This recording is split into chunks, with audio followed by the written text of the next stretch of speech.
Hmm. Itong kaibigan natin mga lods. Yan. May mga tanim siyang mga kamote oh. Yan, masipag magtanim itong kaibigan natin. Ito parang bakod na to mga lods. Ito, ginagawa niya na to. Bakod na yan. Pero may purpose siya diyan mga lods.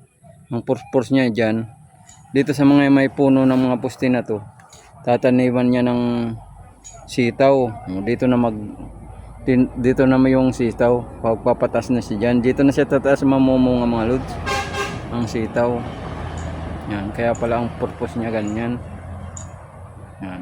Kada isang poste may sitaw na tanim. Yan. May mga tanim din siyang mga yan o, kamuting kahoy. Ito gaganda nitong kamuti o. Yan. Pwede yan mga pangtinda dyan sa palengke. Ganda o. Masarap yan sa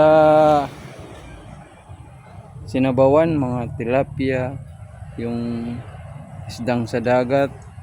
Yan, masarap yan iluto mga lods. Yan o. Kuwan yan, tapayas.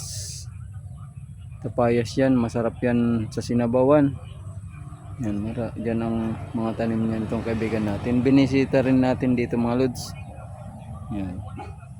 Ito yung baka ito may mga laman na to, itong kamuti na to.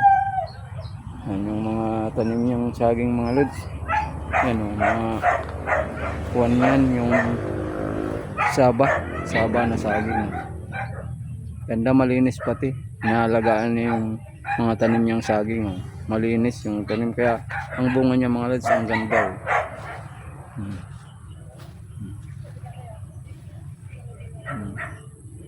Ganda, ang ganda pa mga lods oh. Dun. Ay, may tanim pala siya ditong mga kuwan oh. Ganun, bungkukan yan mga lods. Itong kaibigan natin. Ito kuwan, talong. Ito pag ganito na, pagpunti ng bunga niya mga lods.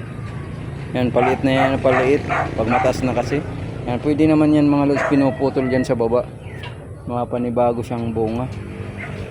Yung panibago na lang na bunga. Itong kaibigan natin, binihita. Kaibigan kasi natin itong mga lods. Kaibigan. Kaya pupuntahan naman natin. Kumustahin natin. Ha? Pala ano? Pagapangan ng ampalaya. Perti yan. Perti. Tag-ulan na. Tag-ulan na. Madali man sana yan magbunga no? Ang sitaw, ampalaya. Alternate, ampalaya, pala sitaw.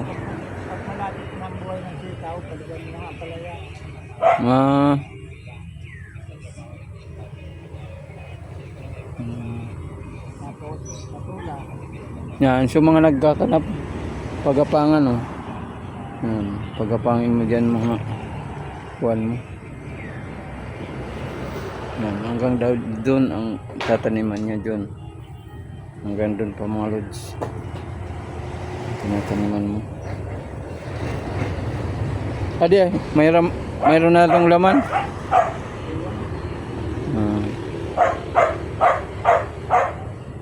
Perti pati ang mga dahon no. Ali. Parang baboy.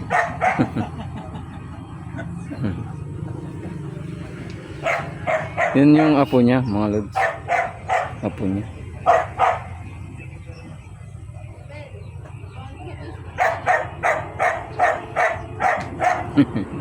Yan. Kahit saan na lugar, alam. Tano? Makikita. Tano? Pag nagay mo. Siyempre. Siyempre. Kaya kamakita ng mga tayo nilo. Mag-asawa rin ako. Basta magustuhan ko. Magkano pala itong mga asawa. Wala akong bisyo. Kahit ano. Yan, may gusto rin siyang makakuha ng pangangasawahin mga lods.